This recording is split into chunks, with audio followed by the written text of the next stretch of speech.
दोस्तों, आज के वीडियो में हम बात करेंगे मुंबई में सैफ अली खान के घर के अंदर उन पर हुए हमले के बारे में। इस घटना में सैफ अली खान घायल हो गए थे और उन्हें तुरंत लीलावती अस्पताल ले जाया गया, जहां पर उनकी सर्जरी की गई। लेकिन इस हमले ने कई सवाल खड़े कर दिए हैं।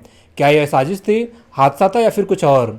हम इस वीडियो में इस पूरी घटना की कहानी विस्तार से बताएंगे। पुलिस मामले की जाँच कर रही है। घटना की बात करें तो 15 जनवरी की रात सैफ अली खान के बांद्रा स्थित उनके घर सतगुरु शरण अपार्टमेंट में यह हमला हुआ था। यह अपार्टमेंट मुंबई के बांद्रा इलाके में स्थित है। यहाँ पर और भी कई बड़े बड़े स्टार्स रहते हैं। सतगुरु शरण अपार्टमेंट से मुश्किल से 3 किलोमीटर की दूरी पर शाहरुख खान का घर मन्नत है और लगभग 2.5 से 3 किलोमीटर दूर सलमान खान का घर गैलेक्सी भी है। इस वीडियो में हम इस हमले के हर पहलू के बारे में बात करेंगे, पुलिस जांच से लेकर तमाम अफवाहों तक। जुड़े रहिए हमारे साथ इस कहानी की पूरी सच्चाई जानने के लिए। सैफ अली खान और करीना कपूर ने सतगुरु शरण अपार्टमेंट में तब शिफ्ट किया था जब उनके दूसरे बेटे जहांगीर अली खान का जन्म हुआ था। इससे पहले जब तैमूर छोटे थे तो ये परिवार किसी और घर में रहता था, जिसे अब उन्होंने रेंट पर दे रखा है। उस घर की कीमत लगभग 50 करोड़ रुपए है और हर महीने 55 लाख रुपए वहाँ का रेंट आता है। यह अपार्टमेंट एक बेहद प्रीमियम जगह है जहाँ सिर्फ 11 परिवार रहते हैं। इनमें से ज़्यादातर घर बड़े बिजनेसमैन के हैं और सैफ अली खान इस अपार्टमेंट में एकमात्र फिल्मी सितारे हैं। यहाँ के सभी घर डुप्लेक्स हैं, यानी हर घर 2 मंजिलों में फैला हुआ है। सैफ अली खान ने इस अपार्टमेंट में 2 डुप्लेक्स खरीदे हैं। टॉप फ्लोर पर सैफ, करीना और उनके दोनों बेटे तैमूर और जहांगीर रहते हैं। उनके अलावा यहाँ पर 4 स्टाफ मेंबर्स भी रहते हैं। नीचे के फ्लोर में सैफ और अमृता सिंह के बेटे इब्राहिम अली खान रहते हैं। 15 जनवरी को करीना कपूर पहले से ही तय एक नाइट आउट पार्टी में गई हुई थी। इस पार्टी में उनकी बहन करिश्मा कपूर, करीना की दोस्त रिया कपूर और सोनम कपूर भी शामिल थी। इस पार्टी के बाद करीना को अपने घर वापस नहीं लौटना था। वह करिश्मा और दोस्तों के साथ रात वहीं पर रुकने वाली थी।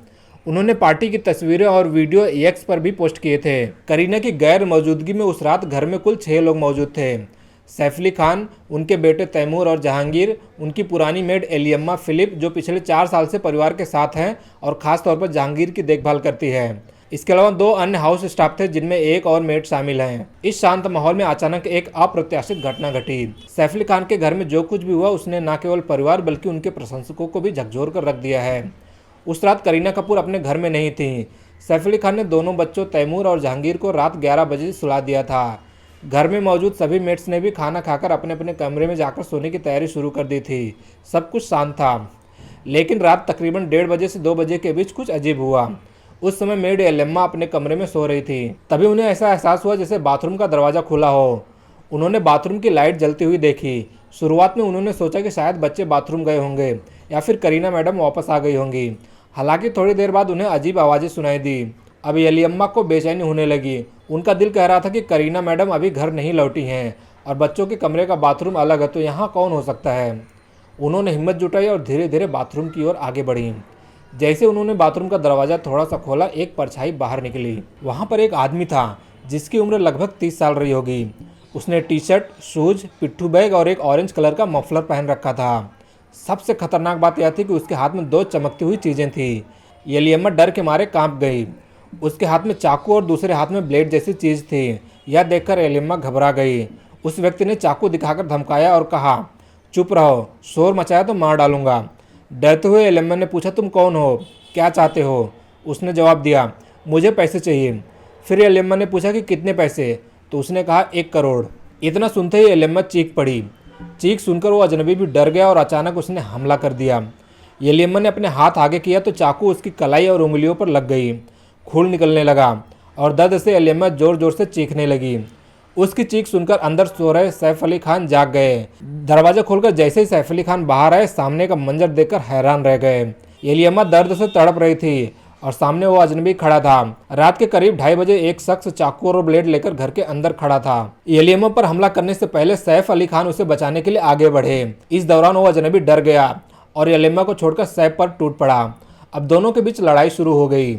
अजनबी ने चाकू से सैफ पर 6 वार किए। गले, गर्दन, कलाई और पीठ पर गहरे घाव आ गए। सैफ के शरीर से खून बहने लगा और दोनों में गुत्थम गुत्था जारी रही। इतने में घर के बाकी लोग भी शोर सुनकर जाग गए। उन्हें देखकर वो अजनबी घबरा गया और घर से बाहर निकल गया। सैफ खून से लथपथ थे। गहरी चोटों के कारण उनकी हालत बिगड़ती जा रही थी। घर के नीचे सारा और इब्राहिम रह रहे थे। फौरन उन्हें फ़ोन किया गया। सारा और इब्राहिम ऊपर आ गए और सैफ की हालत देखकर घबरा गए। इस वक्त उनकी मेडिकल इमरजेंसी थी, लेकिन समस्या ये थी कि घर में ड्राइवर नहीं था और इब्राहिम को इलेक्ट्रिक गाड़ी चलाने नहीं आती थी। घायल सैफ को किसी भी तरह लीलावती अस्पताल ले जाना था। उनके अपार्टमेंट में प्राइवेट लिफ्ट्स थी जो सीधा घर में खुलती थीं। लिफ्ट के नीचे उतरे लेकिन नीचे कोई भी गाड़ी नहीं मिली। मजबूरन उन्होंने एक ऑटो रिक्शा लिया और सैफ को फौरन लीलावती अस्पताल पहुंचाया गया। अस्पताल पहुंचते ही डॉक्टरों ने सैफ अली खान का इलाज शुरू कर दिया। इसी दौरान पुलिस कंट्रोल रूम को फ़ोन किया गया।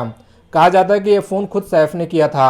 पुलिस की एक टीम सैफ के घर और दूसरी टीम लीलावती अस्पताल पहुंची। सैफ की हालत गंभीर थी। जांच के बाद डॉक्टरों ने पाया कि उनकी स्पाइनल कॉर्ड में चाकू का एक टुकड़ा फंसा हुआ है। इसे निकालने के लिए सर्जरी करनी पड़ी। इसके अलावा गर्दन पर गहरा घाव था जिसके लिए प्लास्टिक सर्जरी करनी पड़ी। बाकी चोटों की भी सर्जरी हुई। दोपहर तक अस्पताल ने स्टेटमेंट दिया कि सैफ अली खान खतरे से बाहर हैं। दूसरी तरफ पुलिस जांच में जुट गई। जब सदगुरु अपार्टमेंट के सीसीटीवी कैमरे चेक किए गए तो एक अजीब बात सामने आई। रात 12 बजे के बाद किसी भी कैमरे में सैफ के फ्लोर पर किसी की एंट्री या एग्जिट रिकॉर्ड नहीं है। तो सवाल ये उठता है कि अगर कोई घर में आया ही नहीं तो हमला कैसे हुआ। अब पुलिस को शक हुआ कि हमलावर घर के अंदर पहले से मौजूद था, यानी यह कोई बाहरी व्यक्ति नहीं बल्कि इनसाइडर हो सकता है। यह हमला भी एक गहरी साजिश की ओर इशारा कर रहा था। इस मामले में एक और अहम पहलू सामने आया। पुलिस को शक हुआ कि अगर हमलावर आया तो कैमरे में क्यों नहीं दिखा।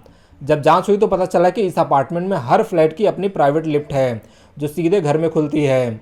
ऐसे में कोई भी पब्लिक एरिया या जनरल लिफ्ट से गुजरने की ज़रूरत नहीं पड़ती। लेकिन पुलिस ने इस पहलू पर गौर किया कि कहीं पीछे के इमरजेंसी एग्जिट या फायर एग्जिट से तो कोई एंट्री नहीं हुई है। जब फायर एग्जिट की सीढ़ियां चेक की गई तो वहां कोई खास सबूत नहीं मिला, पर सीसीटीवी फुटेज से एक अहम सुराग हाथ लग गया। फुटेज में रात 2:33 पर एक शख्स पीले मफलर और पीठ पर बैग के साथ फायर एग्जिट से नीचे उतरते हुए दिखा। यह वही समय था जब सैफ अली खान पर हमला हुआ था। इस फुटेज ने पुलिस को यह यकीन दिलाया कि हमलावर इसी रास्ते से भागा। येलियम्मा ने पुलिस को पहले ही बयान दे दिया था कि उसने हमलावर को देखा था, लेकिन उससे मामूली खरोंची आई। वहीं सैफ अली खान पर 6 बार हमला हुआ।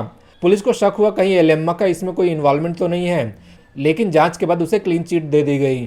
पुलिस की थ्योरी के मुताबिक यह एक प्रोफेशनल चोर का काम था। ये चोर जादुई चाबियों का इस्तेमाल करके किसी भी दरवाजे को खोलने में माहिर होते हैं। यह चोरी करने की नीयत से दाखिल हुआ, लेकिन येलियम्मा की लाइट ऑन करने पर पकड़ा गया।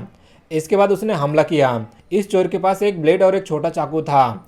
जब उसने सैफ अली खान पर हमला किया तो चाकू उनकी पीठ में जाकर टूट गया और उसका टुकड़ा स्पाइनल कॉर्ड के पास फंस गया। गनीमत रही कि यह चोट जानलेवा नहीं थी। डॉक्टरों का कहना कि अगर चाकू बड़ा होता तो सैफ की जान को खतरा हो सकता था। मुंबई पुलिस ने अपने नेटवर्क का इस्तेमाल करते हुए चोर को पकड़ने के लिए टीमें लगाई। फिलहाल पुलिस इसे चोरी का मामला मान रही है और किसी गहरी साजिश से इनकार कर रही है।